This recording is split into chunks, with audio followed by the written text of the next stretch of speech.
Right. Hello, everyone.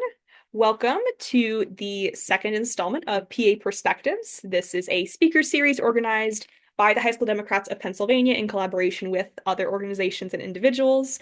The goal of this monthly speaker series is to showcase the diverse perspectives within the Democratic Party and highlight different work being done both in PA and around the country. So tonight, our guest speaker is Sean Meloy. He joined LGBTQ Victory Fund in 2017, where he has led the efforts to more than triple the number of LGBTQ plus people elected in the United States to over 1,350 in the last 8 years. He's a nationally recognized advocate for LGBTQ plus equality. He was appointed by Governors Tom Wolf and Josh Shapiro here in PA to serve on the Pennsylvania Commission of LGBTQ Affairs, and he is the current chair of the PA Dems LGBTQ Caucus. That's actually how I met Sean. The very first time I went to a state committee meeting as chair of high school Dems, he was running for his DNC seat. I found his pin here. So I first met him going to that caucus meeting and, thought he was an awesome speaker and he would be a great person to have on this call, which we are collaborating with the high school Dems LGBTQ caucus as well.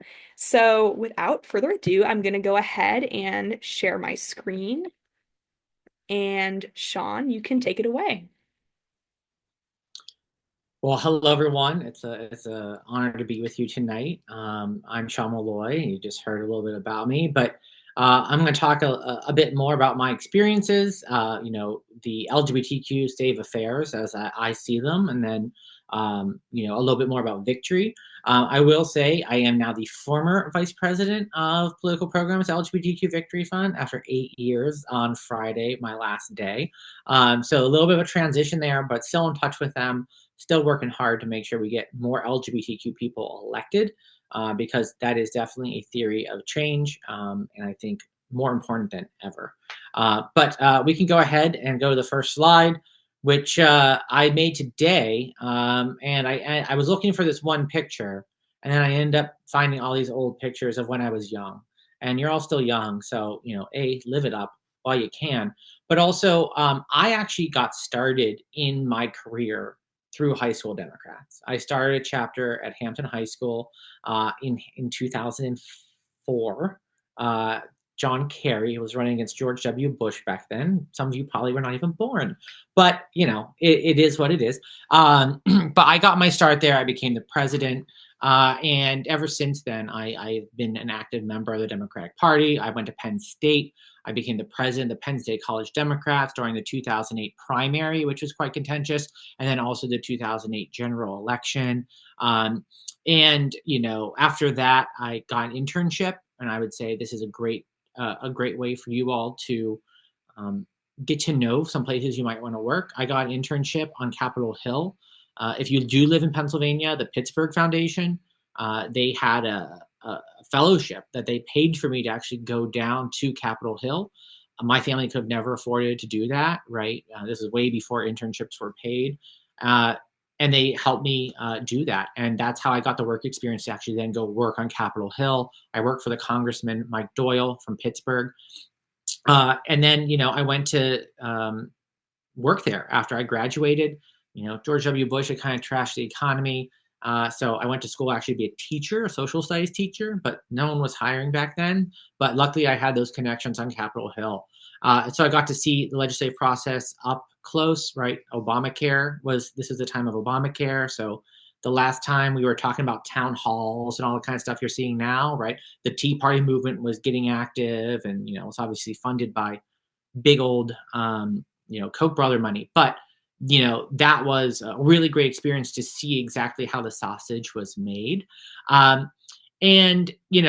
After that, I did some lobbying for community colleges. I also did some stuff for internet, reform and privacy. So net neutrality regulations, helping make sure that privacy, we stopped a massive surveillance, helped organize the largest lobby day on Capitol Hill against mass surveillance in 2012.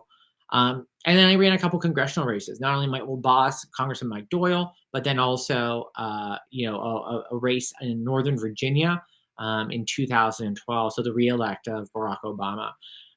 After that, I ended up working at the DNC. Hold on. Can you hear me still? Yep, you're good. Maybe. Oh, I think you froze for me.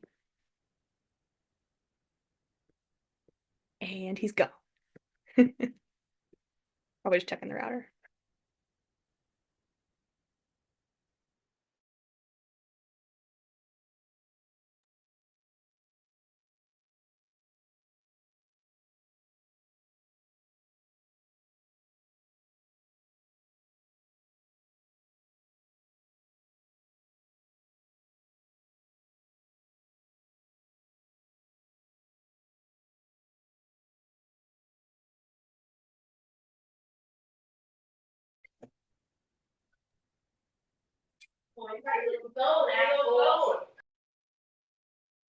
Sean, can you hear us okay? I know you're probably still in the room, maybe.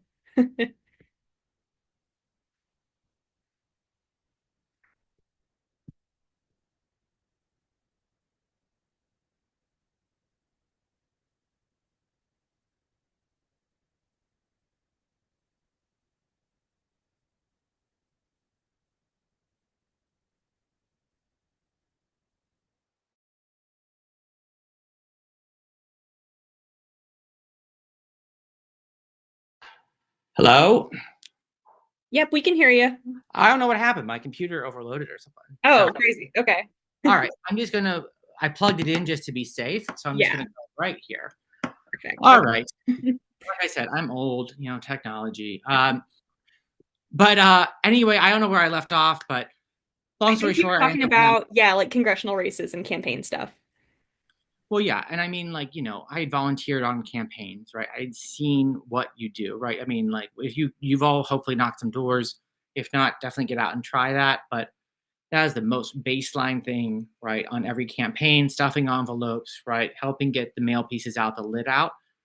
That's all run right by the campaign manager, but you have to understand all the aspects of a campaign in order to run a race, right? So that's a huge part of volunteering in an office and then out on the ground. But eventually, I worked at the DNC. I got hired to handle all the LGBTQ work at the Democratic National Committee. This was during the 2016 primaries, which were also quite contentious. But I oversaw all the LGBTQ work. We had the most inclusive LGBTQ platform.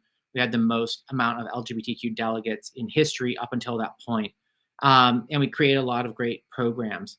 One of the things I'll talk about is also Stonewall Democrats. Right, the Stonewall Democrats were a group of different clubs from around the country, right, which were for LGBTQ um, uh, folks who were active in the Democratic Party. They had clubs. There's still some of those around, and there are a bunch more coming back. But that group had actually folded in 2013, and so we were able to build out a national advisory board. And now there's a national federation of Stonewall Democrats that just started. So basically, they're trying to find all the different LGBTQ caucuses around the country, right? All those different clubs that might still exist. Now, county Democratic committees are starting LGBTQ caucuses, right? There's prides popping up everywhere. They're the entity now to help organize that. And hopefully, we'll be getting another staffer at the DNC.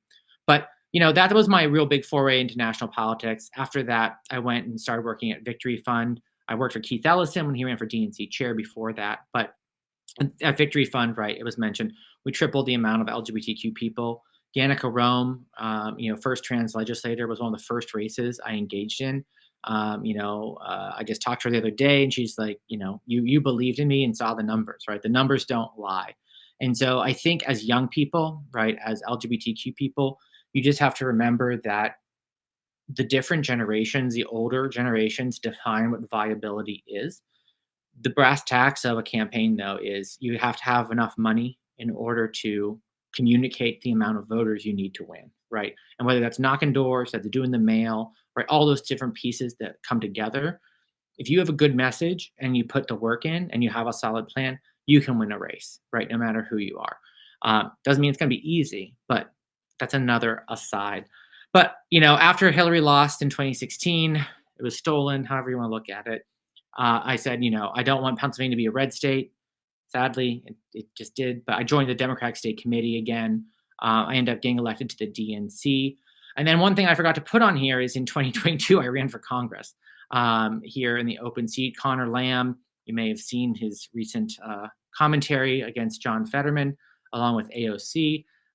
He left to go run for Senate against John Fetterman in that primary. I ran for the seat that he was vacating. I didn't win in that primary, but was the first LGBTQ person in Western Pennsylvania to run for Congress. We've still not elected an out member of Congress from the Commonwealth. So work to be done. But I put some of these pictures up here because, these are all things I got to do because of high school Democrats and because of college Democrats. Right? I would have never been a delegate in 2008 if it weren't for being the president of College Gems at Penn State. Right. And, a couple of people I just want to point out for posterity. I'm the history teacher in me. People know Bill Clinton. I got to introduce him at a rally. But up in the right corner there, Harris Wofford was our senator. He took over after John Hines died in a helicopter crash. Right. And sadly lost to Rick Santorum. He wasn't out while he served in the U.S. Senate, but he actually came out later in life. So he's technically seen by some as like, a gay senator that was kind of out. So that was an honor to meet him. But, Bobby Casey, obviously, sadly, just lost his race. Barack Obama. But in the middle there, our first woman lieutenant governor, Catherine Baker Knoll, is a name you should all know. She was a trailblazer in her own right. And I remember, just like Aaron said, up at state committee, we went up to state committee and we're like, oh, well, we've got to go back because we don't have a hotel room. And she's like, oh, no, just come with me. And she took us to the lieutenant governor's mansion and let us stay overnight at the lieutenant governor's mansion.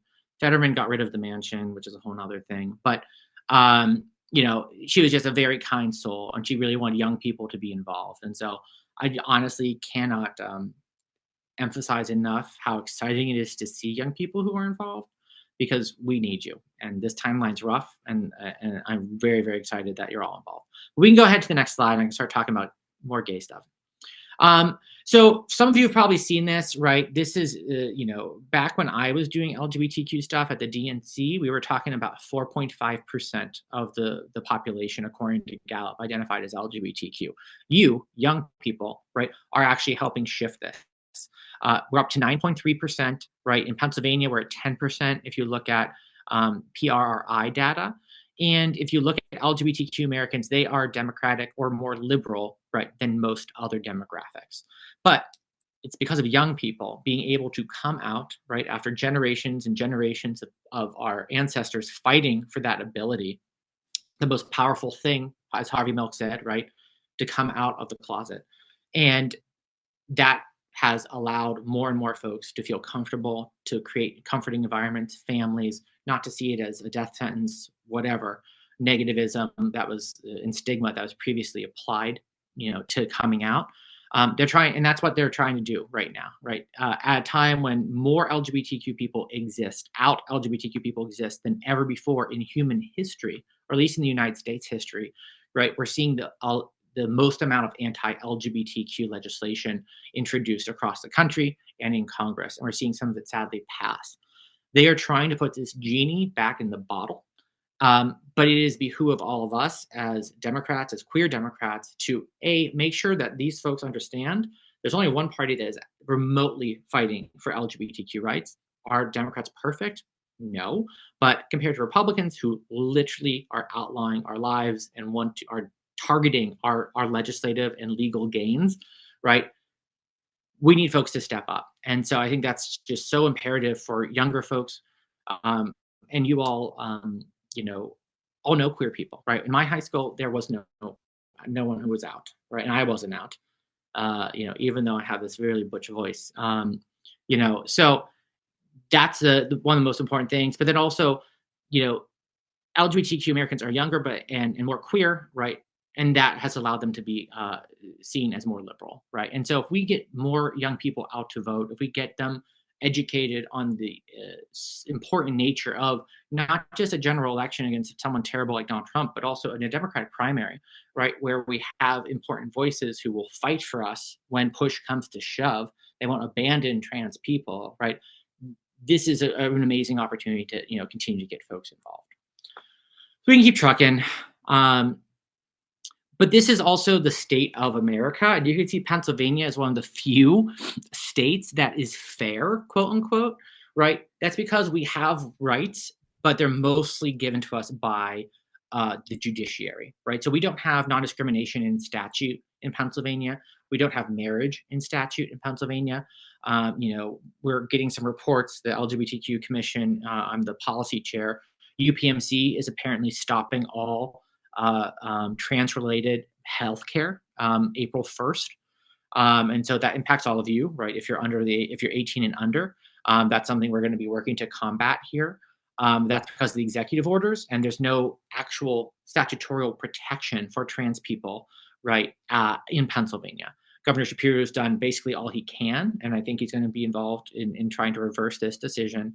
But it is it's really rough, in Pennsylvania if the federal government, right, or the Supreme Court gets rid of a lot of the legal wins that we've had.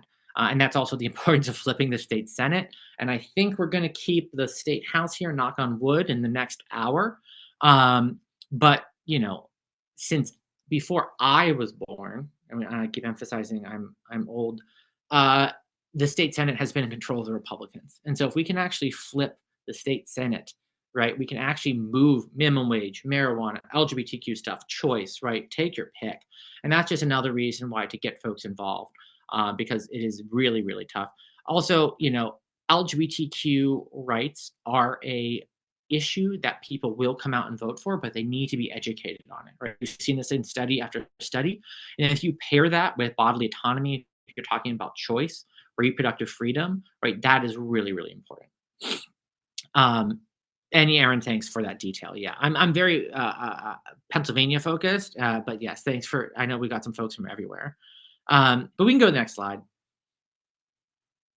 And then this is where Pennsylvania is, right, overall. We're in that fair, right? But this is just to show also how far we've come from 4.1% in 2019, right? The Williams Institute is always really conservative when it comes to identifying folks. I've gone back and forth with them on this, actually. They are based out of UCLA. They asked the question, do you identify as LGBT, right? And there's a bunch of yeses, and there's a bunch of there's actually, 4.1% yeses in 2019, but then there's only 89% of folks who say no. So there's that incidence of folks, right, who identify as something else.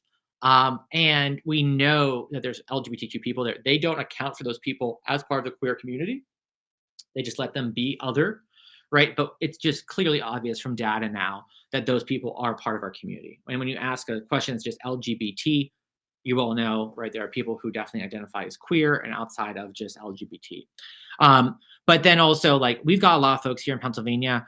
This is all from the Movement Advancement Project. So if you just Google Movement Advancement Project map, right, or equality map, you can go see your respective state, the legislation that has passed, the legislation that needs to be passed, and where your state kind of falls, right? And once again, the states that are bluer have more protections. The states that are redder have less.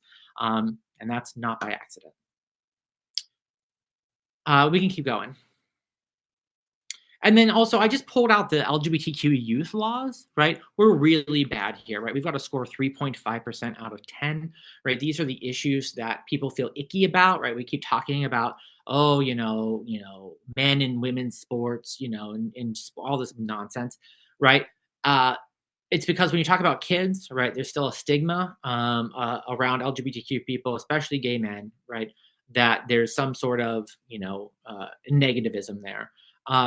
And so we still have a lot of work to do when it comes to protecting LGBTQ youth. And like we just said, healthcare access is being taken away in our Commonwealth right now. But you can see all these deep dives on that map as well. Or we can go to the next slide.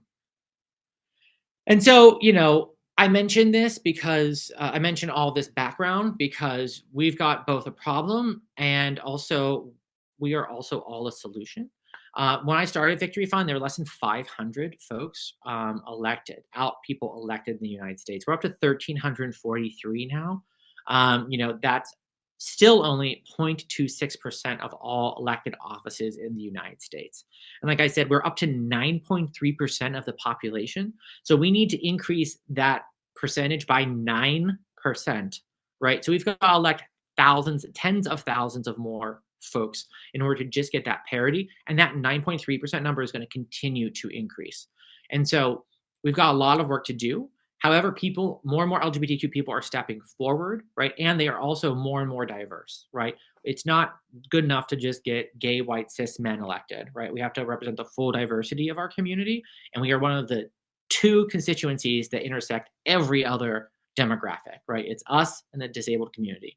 And we need to be making sure that we're fully accounting for the diversity of our community and that people are electing, folks that actually look like, their constituency. But we can go to the next slide.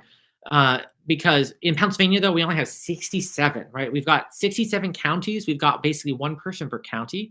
However, we definitely do not have an out elected in every county. You can see where they're spread, a bunch here in Allegheny County, a bunch out in the east in the collar counties in Philadelphia. Although Philadelphia was the last major city in the country, last top 10 city to elect an out person to their council. We just were able to do that in 2021. Rue Landau is now on council. She's awesome. But we still have a long, long way to go, right, to get parity in Pennsylvania. We've got the second largest legislature. We've more than tripled the amount of legislators, but we still have a long, long way to go when it comes there. We can go ahead and go to the next slide. And so a little bit about, victory, right? Because I ran this program for a very long time. But, Victory is a pro-choice organization.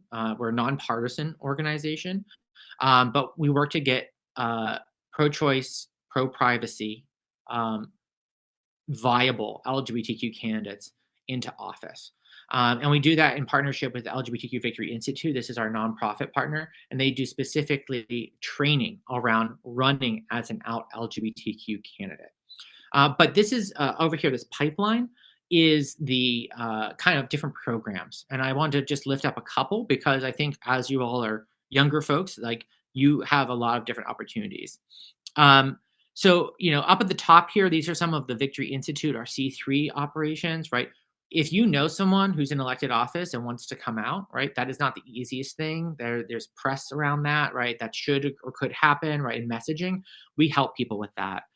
We also have a couple of specific programs to help lift up the most underrepresented people in our community. Not only is that women through our Women Out to Win programming, but also our Victory Empowerment Fellowship, which is focused on people of color and trans folks getting the training and the support. It's a year-long program to help them eventually step up and run for office. Indra Jenkins, first Black trans woman elected to city council in the United States in 2017.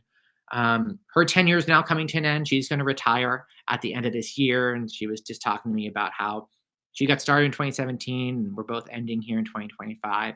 But that empowerment fellowship does include our candidate trainings. And this is kind of the bread and butter of the Victory Institute. This is a 3-4 day training where you go and they give you a campaign boot camp, but they do it specifically from the lens of being an LGBTQ person, because LGBTQ people face unique challenges when they step up and run.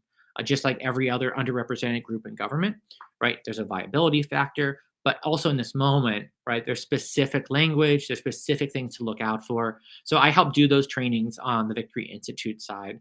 And if folks have more questions, I do have the dates later on the slides, but victoryinstitute.org if you're interested in doing that. But this is the place where I think you all could really potentially get excited and get involved, is the Victory Congressional Fellowships and Internships, right? So this is similar to that program I mentioned earlier. They pay for you to come to DC, live in DC, work on Capitol Hill, normally in an LGBTQ member of Congress's office, and learn the Hill, right? And so because of this program, we were able to help get trans staffers on Capitol Hill, right? 10 years ago, there were no trans staffers. Now there's a trans congresswoman, right? And so we've got a long, long way to go still, but this is a pipeline. And so I encourage you all to look at that if you're interested. Then this middle part, right? This is the Victory Fund. This is where we help get folks elected, the actual campaigns. We gave them guidance, right? We give them guidance, whether that's a mail piece, whether that is helping them create their campaign plan, their literature, all that kind of stuff. And then we also really work to help lift up the folks who are underrepresented, right? Like you see Danica Rome there, right? She helped inspire almost every other trans legislator I know who stepped up to run since 2017. And that's the power, right, of representation. And of course, Tammy Baldwin just won re-election in Wisconsin, our only out LGBTQ senator in the U.S. Senate. Out is very important there. And then also like helping folks move up in rank in leadership. And so we work on that as well.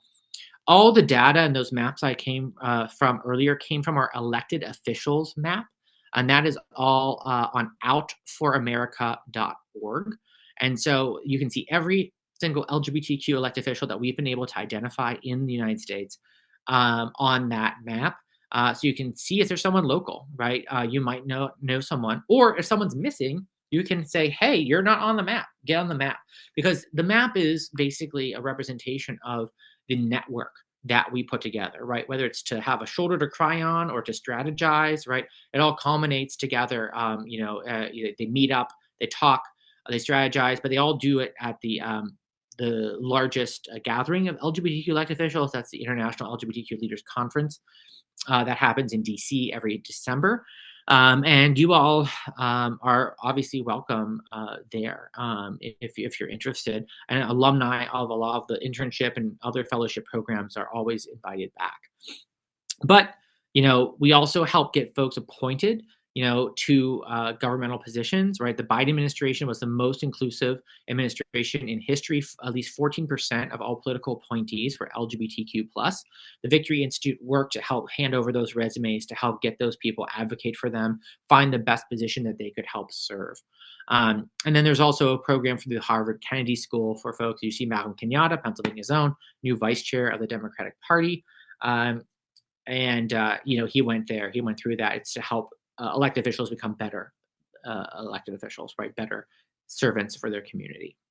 And then I mentioned, you've got to be a viable LGBTQ candidate, and that's why we really push that training. You've got to be running in a district that is winnable, and we take risks all the time, but you got to run in a district that you have a chance in yourself, both in a primary and a general, and then put together a campaign to win. Right. And that's exactly what that training goes in. It talks about how exactly to do that no matter where you're running. So I'm happy to answer questions. I think the next slide is questions. This is the dates of the training. So there's one in Houston, there's one in LA, and one in DC. You can go to victoryinstitute.org if you're interested in those. I actually don't know what the age limit is on that. It might be 18, but you can ask the questions, right? I don't work there anymore, but you reach out to Itai, the training director at the Victory Institute. You can ask those questions through if you're really interested in running. But any other questions that folks have, I'm happy to chat about. I covered a lot of the stuff I wanted to, but I also covered a lot of different areas. But it's a crazy time out there, and I'm happy to talk about anything, whether it was just the recent DNC chair election, right? If it's about running for the DNC, anything, I'm happy to chat about.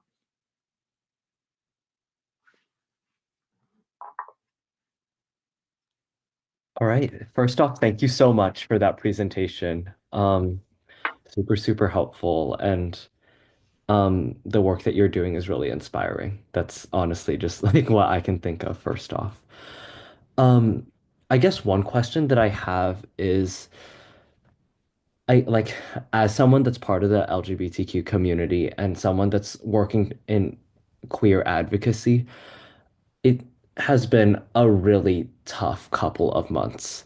Um, what one of the projects for the caucus was to make a database of resources that are or like support organizations in specific regions, community centers, or just like mental health resources. And what we found is that between January 20th and now, we've had to constantly revisit those sites because some of them have gone offline or some of them um, are just not offering resources that were available like just a couple weeks ago, actually. Um, I guess in terms of that, like I've been thinking about this question a lot and I'm not really sure how to answer it. How would you suggest to mobilize and to really like push back against this? um, I guess in like my local community and not even on a national level, just like within Washington State where I live. Yeah. I don't have all the answers, right? But I think that one of the things that we can learn from is our ancestors who have been through it, right? Whether it was the lavender scare, right? Whether it was the HIV/AIDS epidemic, right? Whether it was, when I was in high school and trying to come out, right? The constitutional amendment to outlaw gay marriage, right? Um, you know, uh, we've been through it and we've always survived. That doesn't mean it's easy. And so I think locally, it's important more than ever to circle up with our friends and community locally, because yeah, we're not going to be able to change the national environment for 2 years. Like that's the truth, right? That's the literal truth. Presuming we have elections, right? Stuff can happen locally a lot faster, right? Municipal elections are happening this year, so filing deadline just passed in Pennsylvania, but there's write-in opportunities, right? But there's elections, there's ways to hold elect candidates and elected officials accountable, right, on these things. So if a community center or a health agency, right, or whatever, it locally is losing federal grant money, right? What locally can be done, right? Municipalities can step in and help fill that gap in some way, right? It might not be a full $200,000, but maybe it's $10,000, $25,000, and that means the after-school program stays going, or the STD screening and HIV testing program keeps going. Um, and so I think that's the key is try to tune out as much as possible, but really tune in locally, see what the needs are, because you might be able to just go over to someone's house and help them. And that mutual aid society is where our community has always ended up in times of crises. And I think that, we're in a time of crisis again. And so that's probably the best advice. And then, of course, spread the word, right? Anyone, like we said, and I feel bad for you all because you couldn't even vote mostly, but like, you know, we spread the word. We said it was going to be bad, right? And people didn't believe us, or they didn't, or they said I don't care. But like in a municipal election, in a midterm election, votes are so much more powerful than at the presidential level when the most amount of people vote. 300 people, right? Your neighborhood, right, or just a queer community locally can swing an election, whether it's for council or for school board or whatever.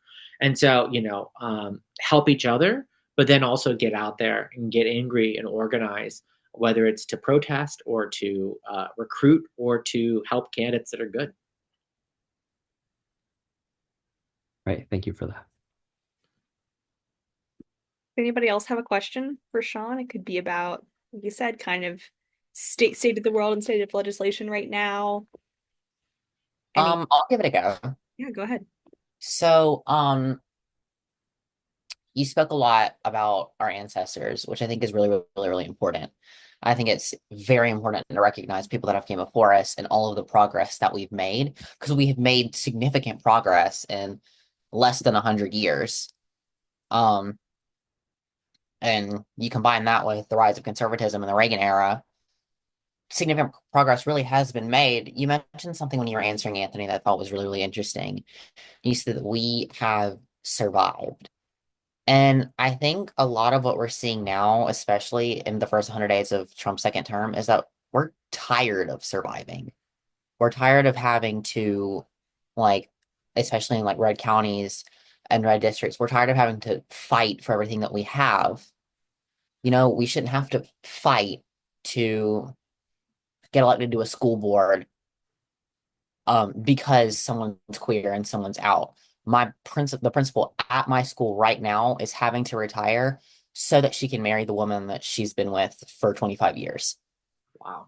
Because people are forcing her out. My congresswoman is Nancy Mace, so you can kind of see where that's going if you kept up with Congress at all in the past few months. So, and I mean, like we're seeing a rise in hate crimes. Look at Sam Nordquist in New York, who was brutally tortured and murdered over the course of 5 months and is now being investigated for a hate crime. I guess, like, how do you recommend people who are just like tired, they're beaten down, how do you recommend that they keep advocating or keep up with public service or keep mobilizing and things like that when it feels like there's no headway being made? Yeah, I think a lot of folks in Pennsylvania feel the same way, right? In a lot of redder areas, right? But at the same time, they have also put together some of the best volunteer corps that we see, right? Better than what we see in the Philadelphia, like in the city of Philadelphia. And that doesn't mean it's going to get easier, but you also have to pick projects that are manageable. And so, what some of those counties here have done is they said, we're going to pick a municipality. We know there's a bunch of unregistered voters that are probably interested in voting for Democrat, more likely to vote for Democrats, or we're going to pick this ward seat, this school board, whatever it might be, and we're going to focus there, right? And they drive their energy, and then they show that success is possible, and that's actually what they were able to do, right? In a bunch of different school districts, right? In York County, right, they defeated a bunch of Moms for Liberty people, right? We did that across in Bucks County, we did that too, right? Like, there's a whole bunch of those stories, and you might have to just pick the most not the easiest win, but like a win's a win. And if you're able to organize and show that winning is possible, and then also you're changing hearts and minds along the way, right? There's just a recent video, right? Some municipality somewhere, this old dude, right, looks the epitome of MAGA, right? And he came to talk about how those trans people are so evil and awful and all the Fox News talking points. And then he actually met trans people and was like, "Oh, you changed my mind." Right. And that's one of the things that, as a DNC member and since, working for Keith Ellison and thinking he'd be a good chair, right? We need to be organizing everywhere always. Right. And that means having conversations and being in touch with our community. That doesn't mean those are going to be easy conversations. It doesn't mean that we're going to get there very quickly.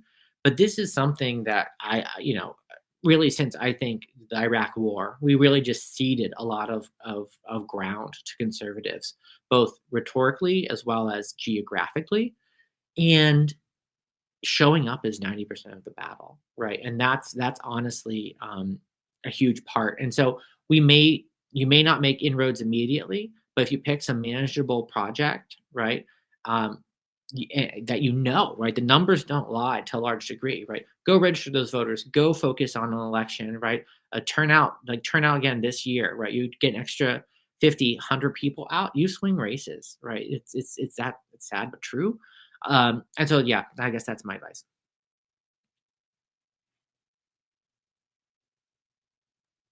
Thank you. No problem. Does anybody else have a question? I have a Dan, question. go ahead. I know you Yes. put it in the chat. Yeah, I'll just say it out loud. What advice would you give people who may be interested in running for DNC someday? And specifically, like, what's the biggest thing or the biggest things you've learned over the past year through being part of DNC? Well, I'm still very young in the DNC, right? And I'm 37 years old, right? And so I'm still a young Democrat, right? Uh, and so I would say get involved. Like you said, like I was involved in high school Democrats, state committee, national DNC, right? And the powers that be still worked against me, right, when I ran for the DNC. Um, but I still persevered, right? I made history, right? Because I did the work. And that's going to sadly be a lot of any young person, gay, straight, otherwise, who wants to step forward. I think we're seeing this live, right, in both the response to, the debt ceiling, CR vote last week. This is generational, and I think that this year and next year are going to be hopefully transformative.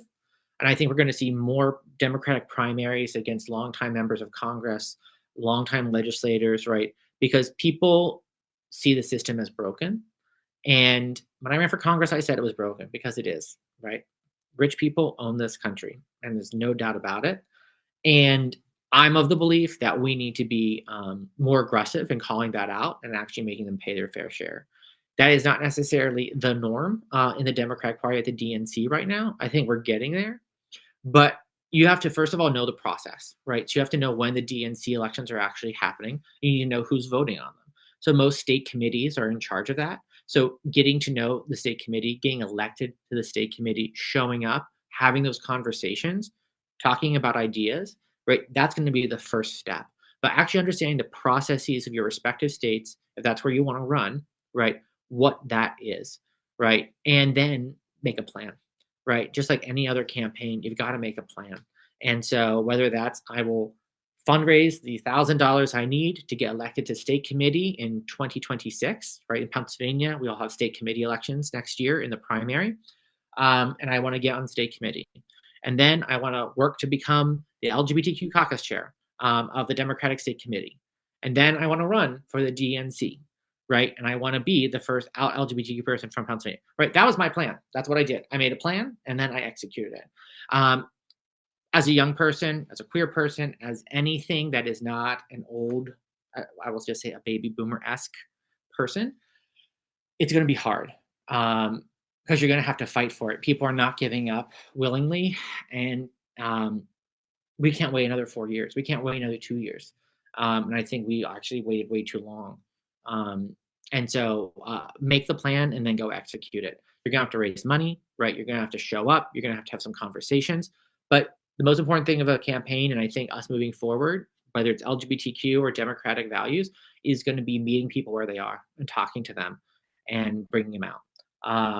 And whether that's for you, whether that's for whomever your chosen primary presidential candidate is in 2028, right? Or whomever we have to elect in 2028 in the general election, right? That's the most important thing. So make a plan. And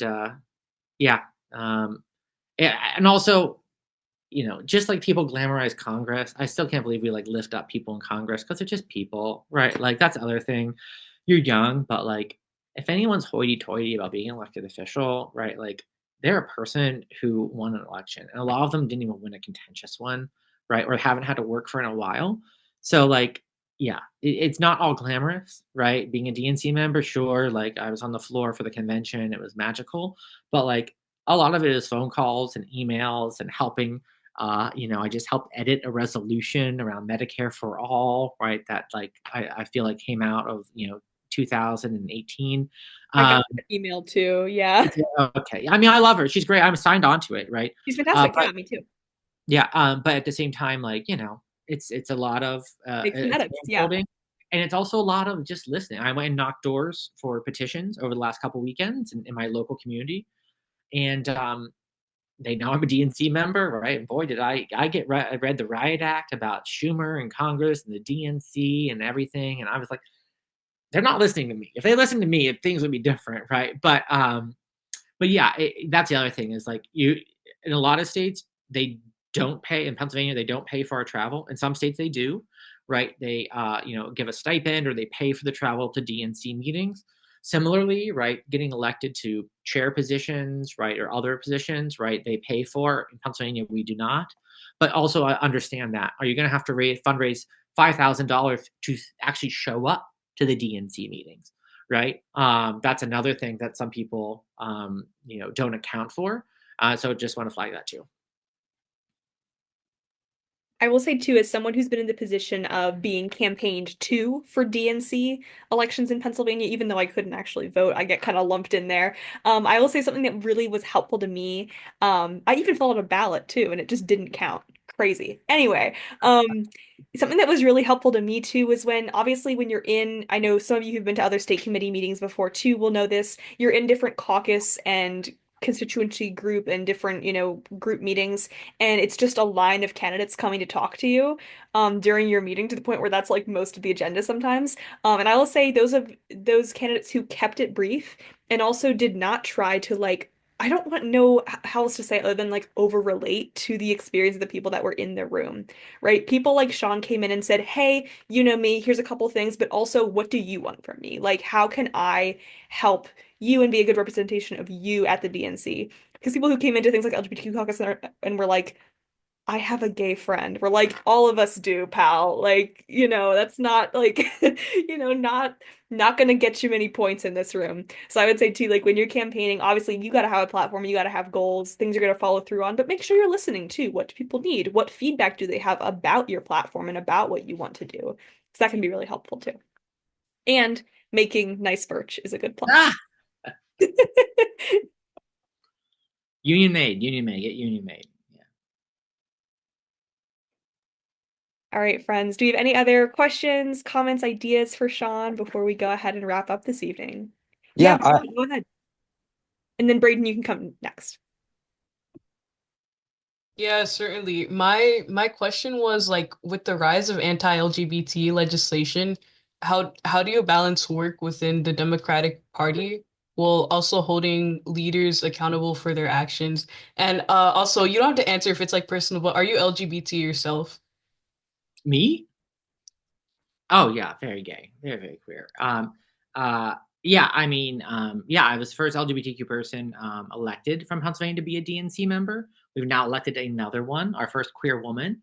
And you know, we're only a Commonwealth that's been around since the beginning of the country, so you know, I'm glad we were able to do that. Um, but yes, I do identify as LGBTQ. And to accountability, right? This is something in the Democratic Party we've come a long way on. But we've also always had conversations around is like the Democrats have always been better on LGBTQ stuff, but I remember the reason why the Stonewall Democrats fell apart was because they were critical of Barney Frank, who said that it was okay to leave trans people out of ENDA, right? Or there was a big debate around that, right? And there was a disagreement, and basically they end up losing their funding. It's not easy, and I think we're seeing it right now, right? You know, we've got some folks here in Pennsylvania who are defending John Fetterman's vote for Pam Bondi, who's one of the most anti-LGBTQ, you know, people you can get in the legal space. And we've got people, saying, oh, you know, he's just doing what he needs to in order to get by, right? Gavin Newsom is just trying to run for president, right? That's why he's abandoning trans people. It's like, no. And this is, I think, the larger issue of we have foundational values and principles as a party. Do we actually understand what those are? And do we have a plan that's built from them? I contend that we don't have that, and that's why we've been playing on the Republicans. They've laid out the table, and we've been playing on it. Right, we've just been trying to rearrange the dishes. We're living at the culmination of a more than 50-year plan, right, post Nixon, that they put together to grow a coalition, to basically make people dumber, to own the media space, so that they basically can let rich people do whatever the hell they want. And guess what? They're literally doing whatever the hell they want right now. So I asked this question of both DNC chair candidates. I said, what country do you want to live in 50 years, and how do we get there? And the current chair, right, he said that was the most insightful question he had. Now, he might have just said that to everyone who asked him a question, but he's a very good egg. But I really think that this is where we need to go. And if we have a plan and we have those values, it makes us a lot easier to hold people accountable. Because right now, people see moderation as being more Republican, as opposed to saying, we need health care for all in our country. How are we going to do it? And let's disagree on, do we have, a system like Scandinavia, or do we have a system like Italy, or do we have a system like Canada, right? Like, and that's where we kind of draw the line. And then there are some things that are just not negotiable. And human rights is one of those things. And that's exactly where LGBTQ rights are, right? Hillary said it best, right? LGBTQ rights are human rights, and human rights are LGBTQ rights. That is absolutely true. And to abandon any part of our community just because it's difficult or hard, right, is something that's just not acceptable. And so I think we've seen a good amount of folks calling this out. And I think that just needs to be paired with, there are people that those folks are catering to that we have to have some hard conversations with. So we need to call out the folks who are abdicating, but we also need to have, a plan to talk to the folks that they're abdicating to, that honestly just don't know a trans person, or they don't understand the issues, right? And so we need to figure out a way to organize and talk to them and say, hey, this is literally something that impacts a very small percent of the population, et cetera, et cetera. But also, have you heard of, the government being taken over by billionaires, right? And how you're paying more taxes than a billionaire, right? Like, we have to meet people where they are, and they might say, oh, the children, all this stuff, right? We need to do a better job of making sure that everyone in the party feels comfortable talking about these issues. and then be able to go out and communicate with folks who, are not necessarily bought into our party, our value set, or know LGBTQ people. But yeah, we need to continue to hold people accountable if they're actively coming against us or they're giving up on us, as it seems a few folks are. But overall, a lot of these votes, right, whether it's in the state houses or in Congress, right, the supermajority of Democrats are voting with us.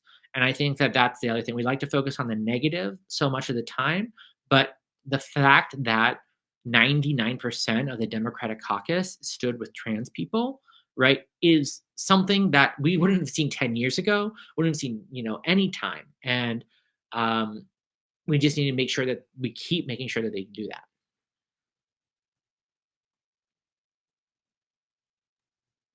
All right. I think, Braden, you had a question as well. Yeah, hi. Sorry, can you hear me? Yeah. Yeah. So I thought you had said previously that you had actually ran for Congress. And I was just kind of curious, given that that's something I would like to pursue one day. How or what was the biggest thing that you learned for running for Congress, especially being an LGBTQ person and trying to win, the vote, even of people who may have problems with our community? Yeah. So I'm someone who is very much about impact, right? And so I ran for that. I'd been asked to run for a bunch of different stuff, right? And I thought in the moment against that person who had presented themselves, I was I I thought I was a better candidate, right? And that's why I ran for that position at that time. And and I thought my skill set uniquely prepared me for it because tried to recruit other people and they said, actually, you should just do it. Right. And that was, so having those conversations and having the faith of your community and having those folks say that, I think is going to be a huge part of it. But the other thing I want to also say is Congress should not be the end goal. Congress is kind of an end, right? The local and state positions that are much easier to win and are much more impactful to people's everyday lives. And I would say, don't sleep on those, right? They're a lot easier. They're not, nothing's necessarily easy to win, but they're a lot easier to win, right? You have to raise as much money. But if you do want to run for Congress, right, have a vision, right? Make sure it's grounded in your community. Certainly, as an LGBTQ person, the example we always point to: Danica Rome didn't run on making history as the first trans legislator. She ran on running on fixing Route 28, right, a road that was pretty shitty in her district, and that's all she talked about. She came to the LGBTQ Victory Fund brunch and said, "I'm going to fix Route 28. Let me tell you about Route 28," right? And she threw in some stuff about her being trans, right? But her stump speech was based around the concerns of her community. And that's what I did when I ran. I sparkled it in, right? It was a Democratic primary, so it was a little bit different. But, honestly, voters don't give a shit about your identity. They want to know what you're going to be doing for them. And so getting started early, that was my issue. I got started too late because I was trying to find another candidate. Connor got into the primary late. It was a whole thing, right? But you're going to want to know the dynamics of the race. You're going to want to know your community. And you're also going to need to build a fundraising network, right? And so, most people say, oh, moving up the ladder. But the reason why local people run for state house is because they build out a network that they can fundraise from to run for state house and then to run for state senate, right? And then those state legislators or other rich people like lawyers, right, are the first folks that go to when there's a congressional seat open because they can raise the money. And once again, this is exactly what is wrong with our system and why it is broken and why these people cater to the rich, because they are not of the people. And so I'm not saying don't run for Congress. I'm just saying don't sleep on the state and local positions because they're easier to win, they're more impactful, and the work should be just as gratifying, if not more gratifying. Because I'm friends with members of Congress. My friend Daniel Hernandez just announced he's running for Congress again, right, out in Arizona for the seat that just opened. Raul Rialva just passed away. And I was like, Daniel, you want to do this? You actually want to go there, right? It is a mess. It is not fun, right? It is a rough time. So, hopefully things change, and our government gets better and more representative, and you can be a part of that. But you're going to have to really make sure that you have your ducks in a row. Um, I hope that answered your question. I don't know, but yes, you should run for Congress. Run for something, but get ready and do it prepared. Thank you so much. All right, everyone. Thank you so much for your questions. Oh. Yep, you're right, Matthew. Serving in local office is a great step to run for higher office and also a great step to, like Sean said, build a great reputation, help people, get that base going. Amazing. Hey, Matt. I know Matt. Um, well, that I believe is all the time we have tonight. Thank you so much, guys, for your wonderful questions. I'm so glad you were very engaged in our little event here tonight. And of course, thank you, Sean, for spending some time with us tonight. I hope everybody has, learned something, gained a little confidence, gained a nice little community here tonight. And Sean, would you be okay if I shared your email? Yeah, absolutely. Yeah, Sean, it's just SeanMeloy.com. Yeah. Yeah, if you guys ever have a question for Sean or want to learn more about, any of the things he talked about tonight, I just put his email in the chat. I also will send out a couple of the websites that he mentioned in our little like wrap up email tomorrow. So yeah, thank you guys so much for coming tonight. This has been the second installment of PA Perspectives. We're gonna do one of these about once a month. So we'll let you know when the next one's coming too. Yeah, have a great night, guys. Feel free to stay on if you have questions for me. And yeah, we appreciate your support. Thank you so much. Bye. Thank you.